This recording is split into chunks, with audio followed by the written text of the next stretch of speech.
तो ये last video का कंटिन्यूशन पार्ट है, तो अगर आपने वो नहीं देखा है तो पहले उसे देखिए।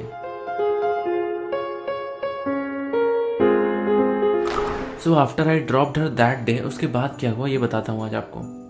तो अगर आपको याद हो तो उस दिन मैं बाइक से कोचिंग गया था। सो आफ्टर आई ड्रॉप्ड हर, मैं वापस कोचिंग आया, वहाँ से बाइक उठाई, फिर वहाँ से घर।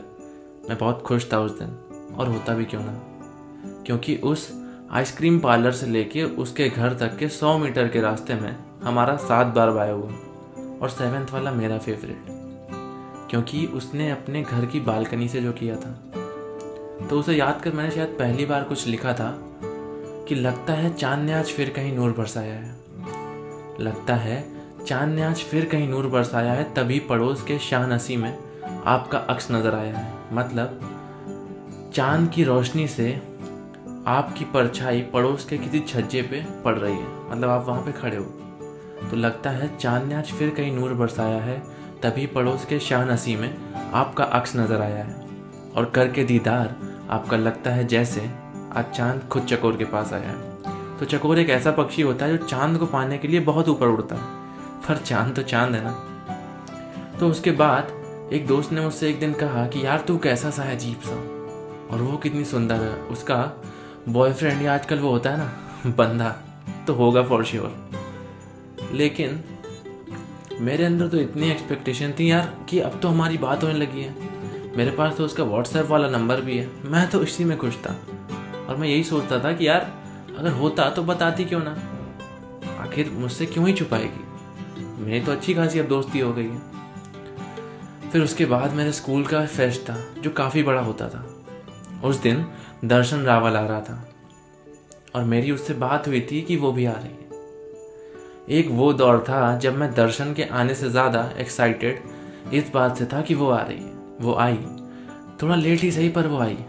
हाथ उसका किसी और के हाथ में था, पर मन में तो मेरा ये था ना कि कोई बात नहीं, भाई होगा मैडम का, क्योंकि बॉयफ्रेंड तो हो ही नहीं सकता, क्योंकि उसने कभी बताया ही नहीं। फिर वो थोड़ा पास आई, उसने बोला कि यू लुक रियली हैंडसम। तब मेरे मन में आया कि यार अब तो पक्का भाई होगा, क्योंकि इसके सामने मेरी तारीफ ऐसे कैसे। फिर वो और पास आई and she hugged me and said, hi Swapnil, meet my boyfriend. मैं बोला अच्छा ठीक है। चेहरे पे तो मेरे मुस्कान थी, पर अंदर ही अंदर शायद मैं पहली बार इतना रोया था।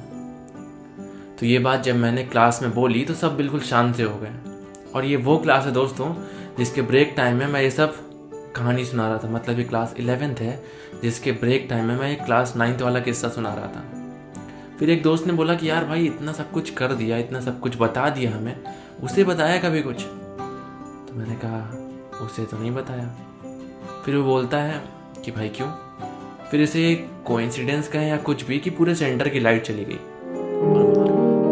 मैं बोला कि भाई उसे नहीं बताया क्योंकि डर था उसे मैं खो ना दूं, मिले जो खुदा ये बोल दूं, मैं दो जहां का क्या करूं तू बता, तू जो मेरे साथ है मुझको ना कोई प्यास है, मेरी मुकम्मल हो रही हर दुआ, चाहे मेरे जिस्म में ये जान रहे ना रहे, तेरे मेरे प्यार की उम्र सलामत रहे।